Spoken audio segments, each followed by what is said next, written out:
बिस्मिल्लाहिर्रहमानिर्रहीम अल्हम्दुलिल्लाहि रब्बिल आलमीन अस्सलातु वस्सलामु अला सय्यिदिल अंबियाई व अला आलिहि ajwain.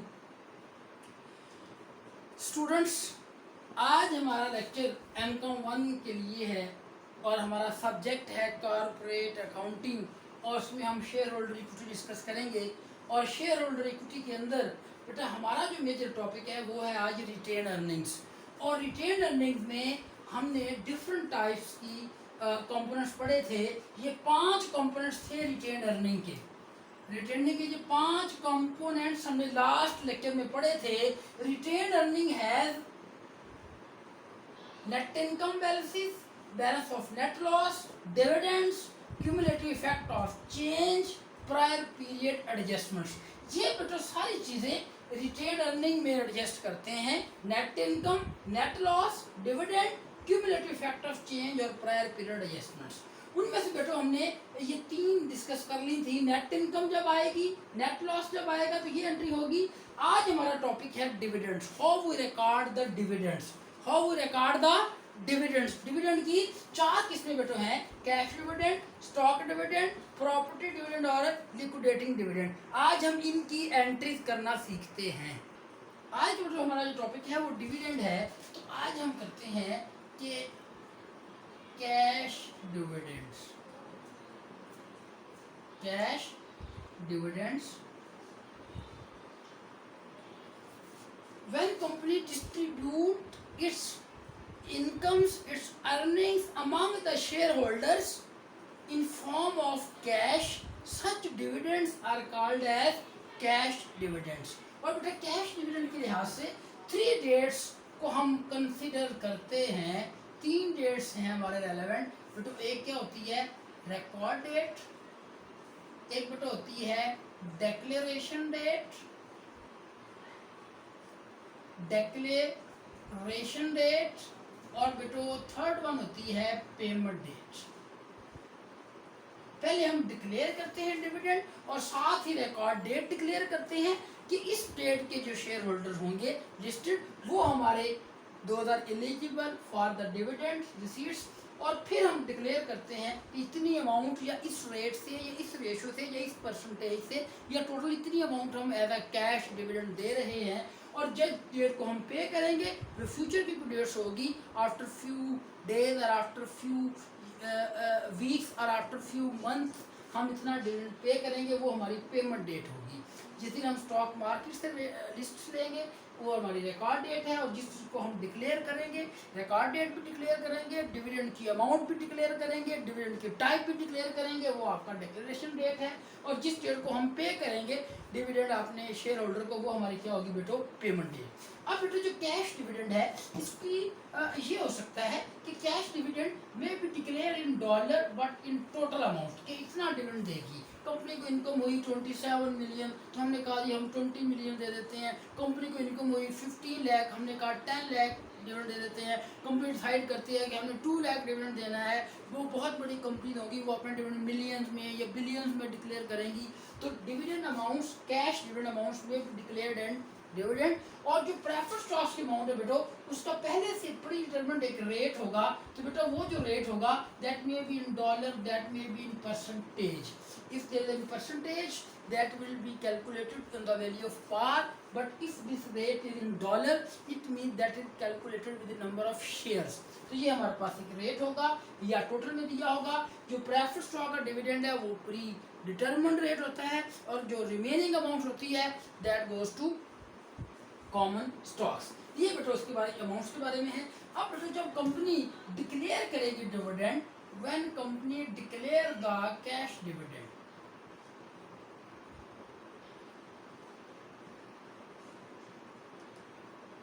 When company declare the cash dividend तो उसकी एंट्री पास क्या करेंगे, जनरल एंट्री हमारी क्या होगी ये हम करने जा रहे हैं। When company declare the amount of cash dividend, amount में भी डिक्लेयर्ड इन टोटल अमाउंट में be declare respect of rate. तो रेट को फिर अगर डॉलर में रेट है तो हम नंबर ऑफ आउटस्टैंडिंग शेयर से मल्टीप्लाई करेंगे। वो भी अभी मैं आपको बताता हूँ आउटस्टैंडिंग शेयर वाला जो इशू है। तो जब कंपनी कैश डिविडेंड डिक्लेयर करेगी 1 lakh 2 lakh 1 million 15 million billion जो भी अमाउंट आपकी है, उससे बेटा हमारी एंट्री ये होगी रिटेन अर्निंग्स डेबिट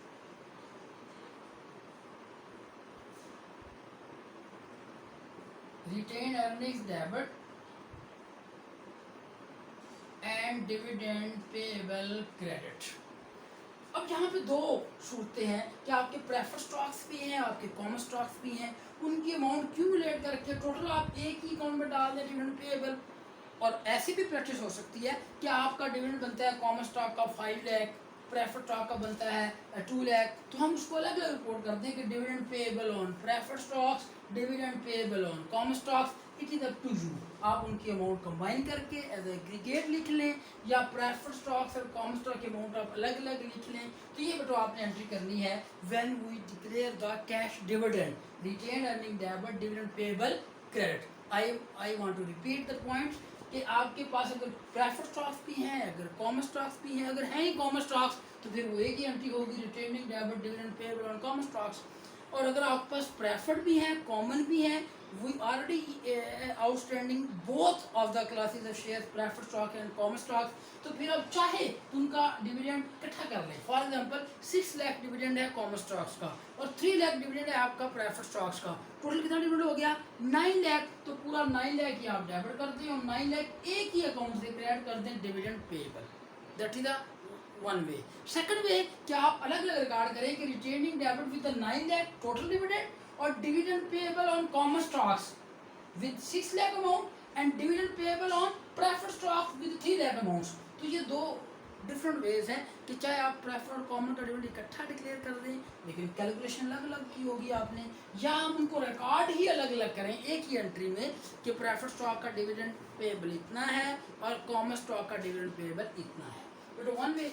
उसके बाद बेटा हमारे पास है जब हम डिक्लेयर कर लेंगे फिर उसके बाद इसकी जो ड्यू डेट होगी, रिकॉर्ड डेट को हम कोई एंट्री पास नहीं करते क्योंकि वो एक रिकॉर्ड डेट है कि हम रिकॉर्ड तलब करते हैं कि हमारे शेयर होल्डर कौन कौन से हैं। जब बेटा ये पेमेंट करेंगे तो डिक्लेरेशन डेट के साथ ही इसकी पेमेंट डेट तय होगी कि after week, after 2 days, after 5 days, 2 month, जो भी आपकी डेट है कि हम इस डेट को इन लोगों को डिविडेंड पे करेंगे, चेक इशू करेंगे या जो भी उनकी सूरत हाल है किस तरह आपने कैश देना है। तो जब हम पे करेंगे तो बेटा at the time of payment of cash dividend when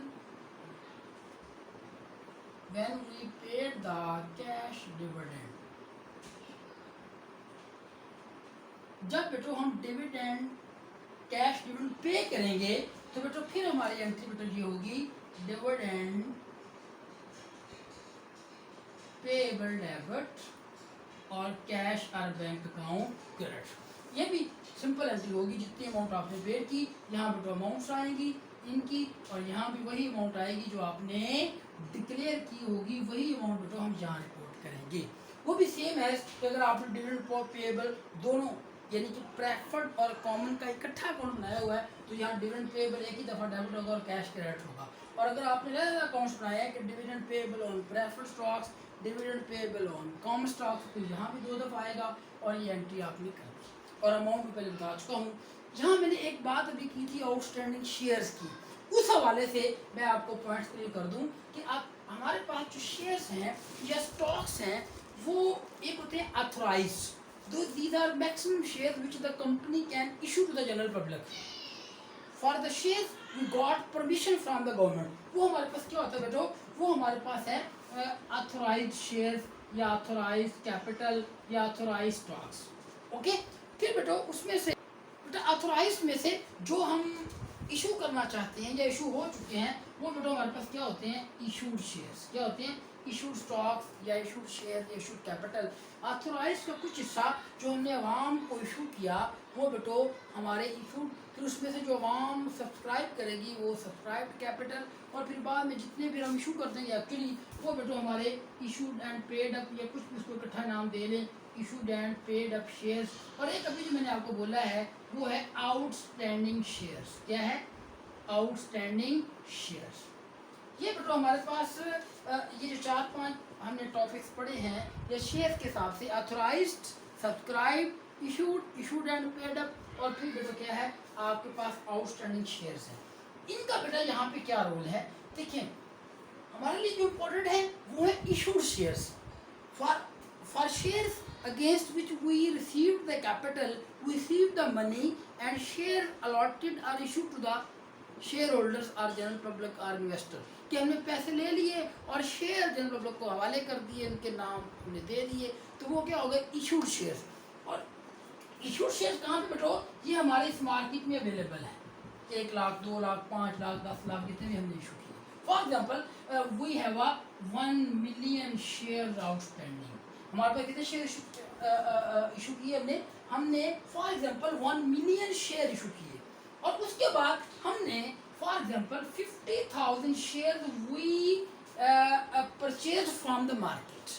the shares we purchase from the market, those are called as treasury stocks. If company purchases its own shares from the market, those shares are called as a treasury stocks. अगर company अपने ही share market से खरीद ले buy back, तो फिर वो क्या होता है ट्रेजरी स्टॉक्स। अब हमारे पास शेयर थे 1 मिलियन, ये क्या थे बेटो इशूड शेयर, क्या थे इशूड थे, इसमें से कुछ हमने खरीद लिए एज अ ट्रेजरी स्टॉक्स। हमने 50,000 शेयर खरीदे एज अ ट्रेजरी स्टॉक्स, तो बेटा जो रिमेनिंग बचे 9,50,000 इशू किए थे 10 लाख, उसमें से 50,000 हमने एज अ ट्रेजरी स्टॉक खरीद लिए, जो बाकी बेटो हमारे पास बचे 2,000 called as outstanding shares, 2,000 called as outstanding shares. और एक बात मैं बता दूं कि जितने भी हम डिविडेंड्स देते हैं, ऑल डिविडेंड्स और cash dividend is paid only on the outstanding shares. इसका मतलब है जब हम डिविडेंड देंगे, कैश डिविडेंड देंगे, तो पहले हम देखेंगे कि हमारे पास इशूड शेयर्स कितने हैं और उसमें से हमने ट्रेजरी स्टॉक कितने खरीदे हैं। जो बाकी बैलेंस बचेगा बेटा वो क्या होगा, वो आउटस्टैंडिंग शेयर्स होगा।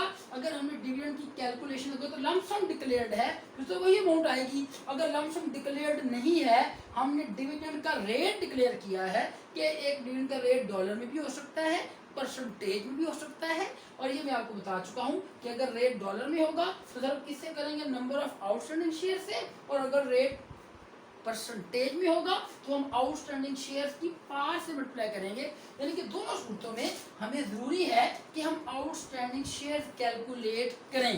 और आउटस्टैंडिंग शेयर कैसे कैलकुलेट करेंगे, issued shares minus treasury shares, ये हमारे पास क्या आ जाएगा outstanding share. The shares which are prevailing in the market as a specific period, those shares are called as outstanding shares, those are called as outstanding shares, as outstanding shares। तो ये बेटा outstanding share हम पहले निकालेंगे, shares कितने issue किए, कितने treasury stocks है, बाकी आउटस्टैंडिंग शेयर है, उन पे कैलकुलेशंस की, और ये बेटा हमारा कैश पेमेंट की डिक्लेरेशन की एंट्री और पेमेंट की एंट्री। इसमें से बेटा जो हमारा टॉपिक चल रहा था डिविडेंड, तो बेटा डिविडेंड में से हमने क्या पढ़ लिया, कैश डिविडेंड। इंशाल्लाह नेक्स्ट लेक्चर में हम क्या पढ़ेंगे, स्टॉक डिविडेंड। क्या पढ़ेंगे, इंशाल्लाह स्टॉक डिविडेंड हम नेक्स्ट लेक्चर में पढ़ेंगे।